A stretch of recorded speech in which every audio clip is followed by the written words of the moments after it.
And now, ladies and gentlemen, please welcome to the stage Dr. Adil الشبعان, Managing Director of Health Links. He's going to speak to us about 5 things parties or 5 things patients in Saudi Arabia secretly expect. A big data insight. Please welcome him.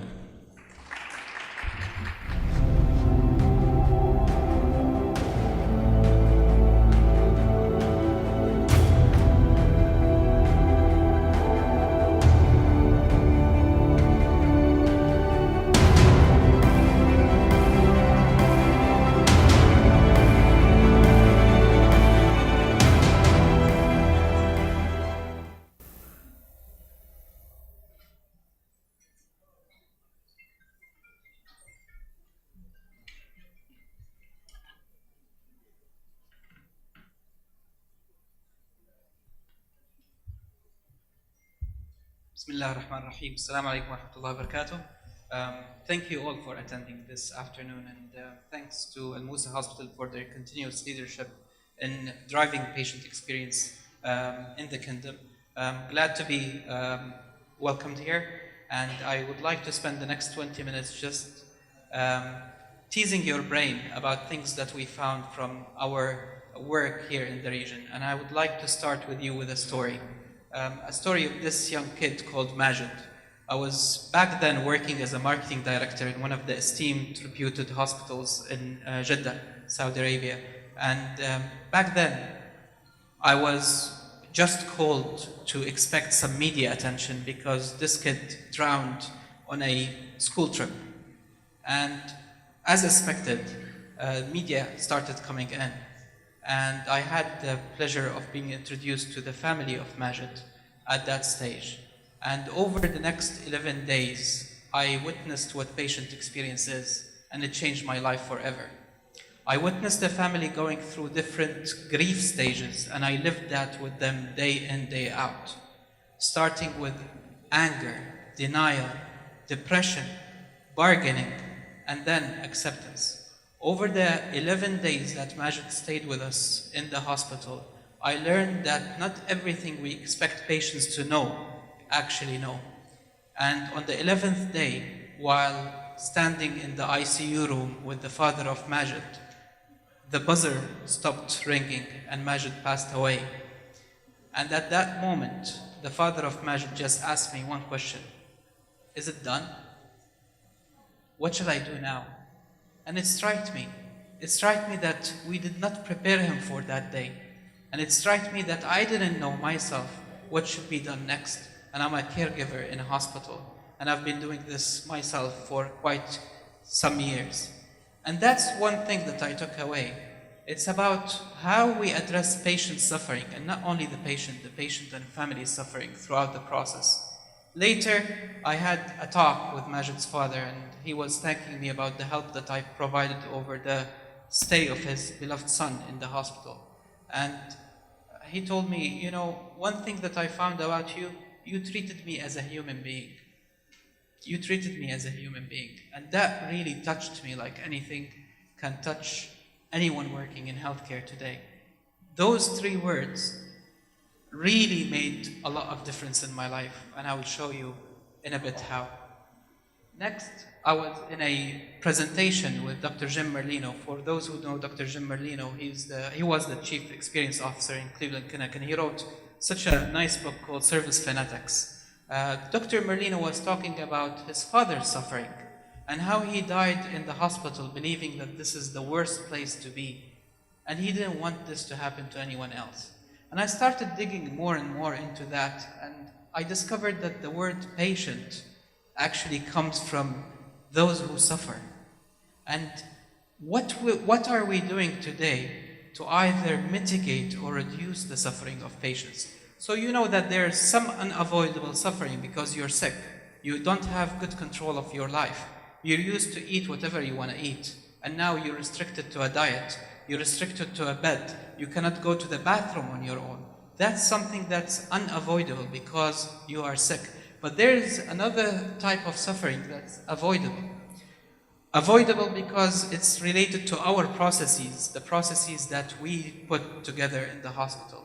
and it's related to the behaviors of people that work with us in the hospital. So I'm today working with Press Ganey, and Press Ganey, for those who don't know it, we are big on surveys, so we do around 100 million surveys every year around the world. And we do cover like 65% of big hospitals in the US and 85% of teaching hospitals. So that gives us the power of data and understanding what drives patient suffering in different settings and trying to mitigate and reduce that suffering. And if you think about the different building blocks of a healthcare system, you'll find that, first of all, it's the caregiver. It's the most important part of your provision of healthcare. It's the technology, it's the environment, it's the process, it's the payers, your stakeholders, and finally it's the community. Where do you think that most of the investment goes to in terms of hospital budgets? In which one of these?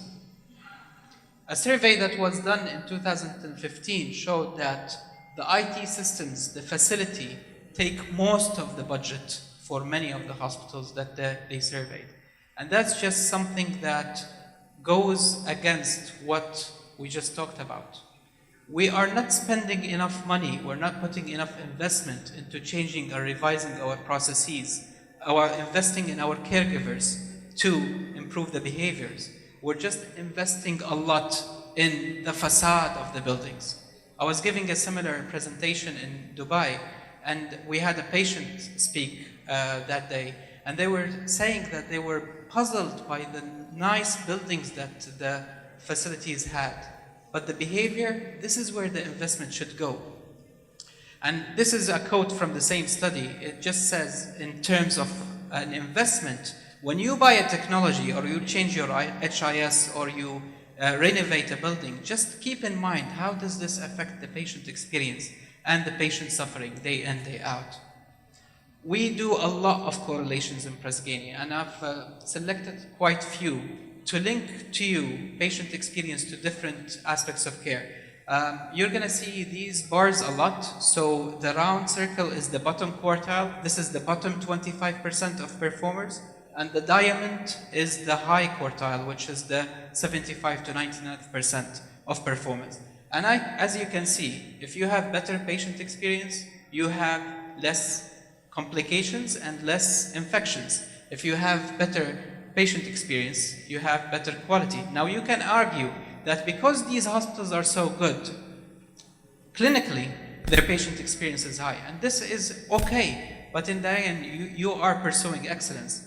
Also, it has been proven that if you do have better patient experience, your patients are happier, your net margins are better, and your income is better, so the finance people can celebrate. So that's basically another point of loyalty, driving loyalties within hospitals, and linking that to the actual caregiver experience, to you all. So the higher your patient experience is, it's only because your caregivers are more satisfied. And this just shows you the big difference between the low and high satisfaction on the nurses' side. You can see it there. It's between 37 for the bottom and 75. This is a huge difference. So what we've done for the GCC, we're very fortunate to work with a lot of reputable healthcare systems, and we really do a lot of surveys, as you can see. This is the biggest ever study that has been done on this number of patients. So you have there around 2.5 million surveys analysis. And we've done the big data analysis. You can just imagine the shape of the Excel sheet with around 100,000 surveys there. And these are just some of the healthcare systems that we work with and that are included in this study. The nice thing about it is that they all do continuous surveys. So this is continuous data over time. And over the inpatient side, we do measure a lot of domains, as you can see here. So you have 10 domains and you have 47 questions. And we've culturally modified the survey to fit the people of Saudi Arabia and the people of the UAE, and to make sure that every single aspect of the touch points or the journey is actually measured. Now, I would like just to treat your brain and ask you, where do you think that food came in hospital? Is it to this side, which is the high, or to this side, which is low? This? Low or high? It's actually one of the lowest domains that performed. What about physicians, the skill and courtesy, high or low? This side, that side? It's actually one of the highest performing. Same for nurses, it's one of the highest performing. Now the amenities within the hospital, where many of the hospitals invest big money, where do you think that scored? It's actually on the lowest side. And finally, the behavior, the courtesy, and the respect of the patient. Where did this? It's actually on the highest performing item. So this is actually one of the things that we learned. If you look at these are actual big data analysis. This is the first of its kind in Saudi Arabia and the GCC region. If you look at the low and the high, where do you see the low are? It's all on the things that we actually concentrate on. We're reactive people.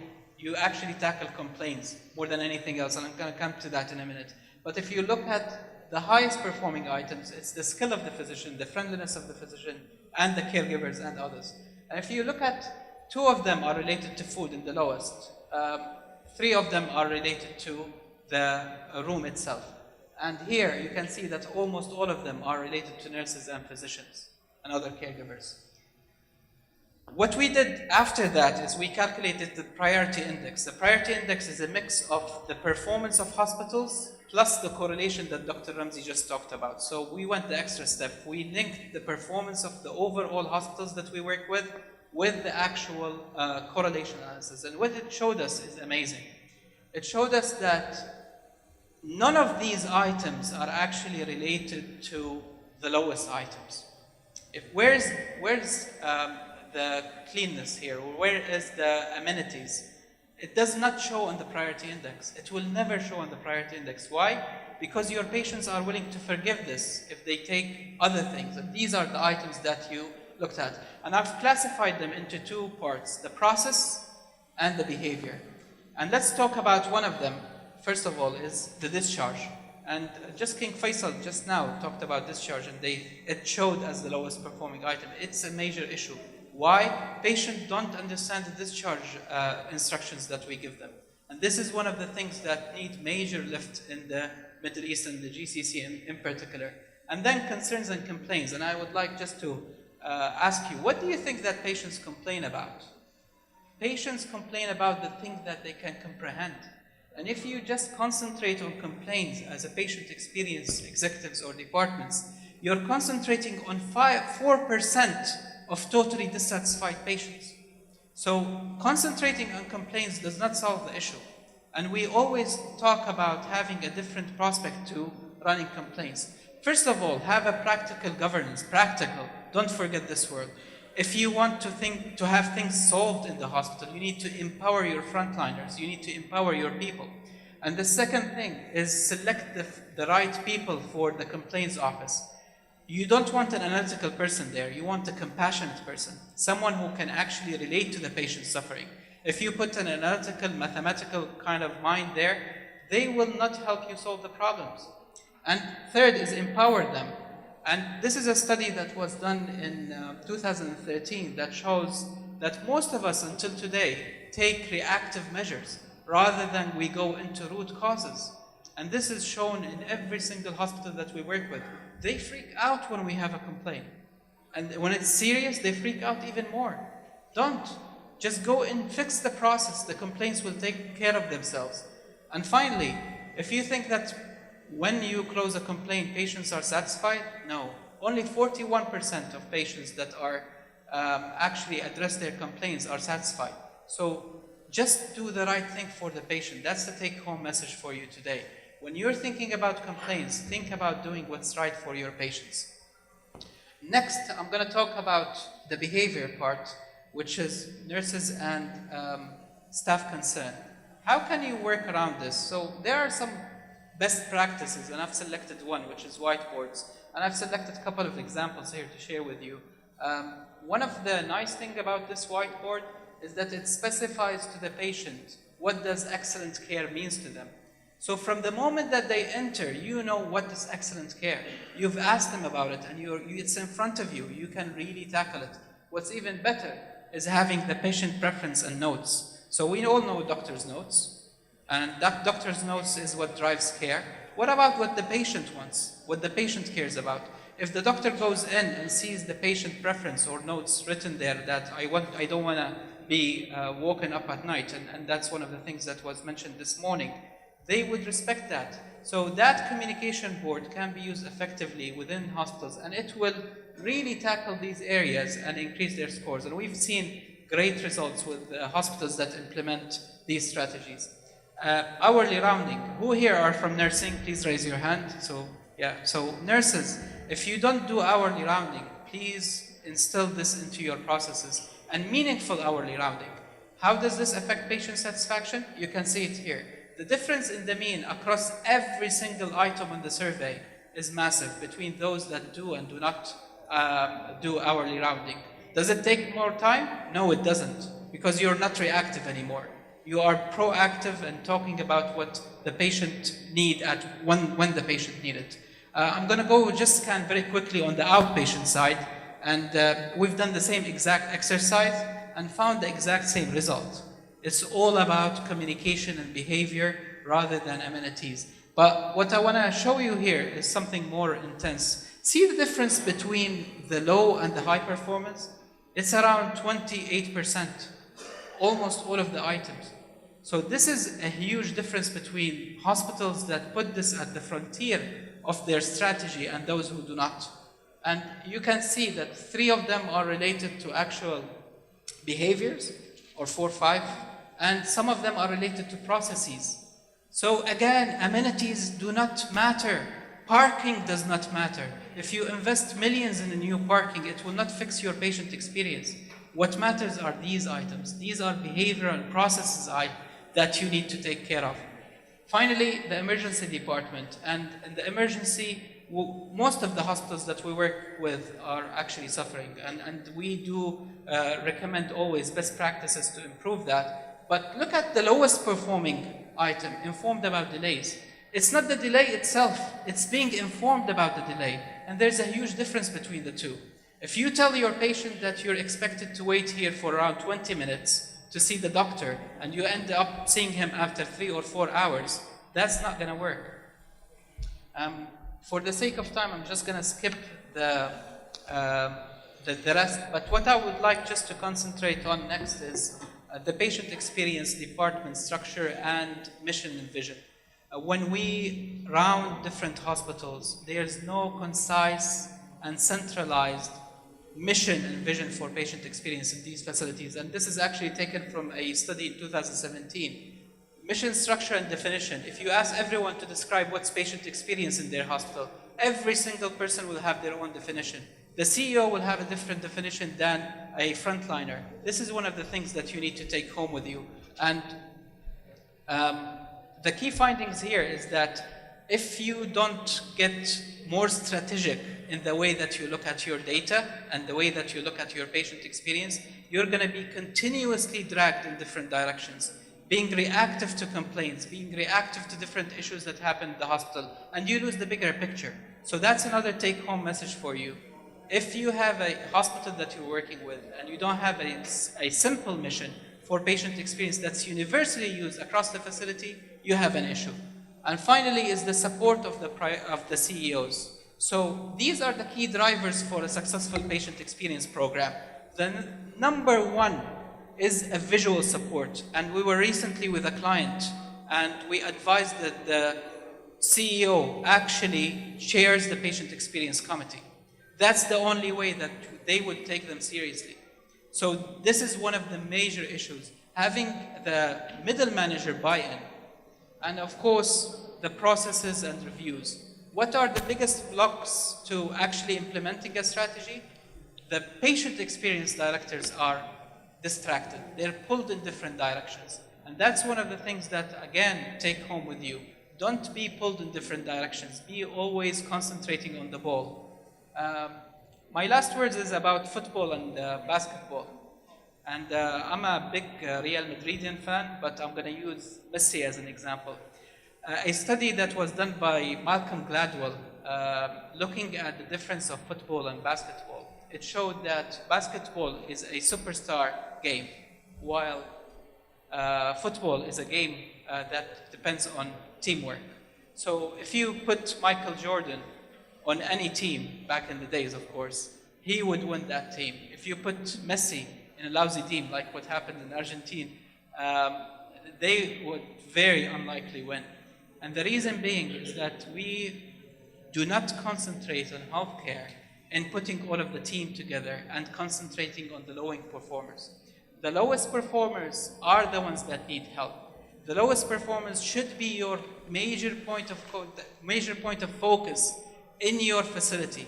Don't concentrate only on the units that have issues. Go and talk to your caregivers, specifically those units that are not performing well on your patient experience scores. You need to coach them and you need to help them. And my last words is always remember that people will never forget how you make them feel. So just try every day to make a change in a patient's life, and that will take care of your scores, it will take care of your percentile ranks, and it will take care of your actual patient satisfactions. And thank you very much for your time and for your listening. Thank you indeed. Like you said, patients should be our focal point.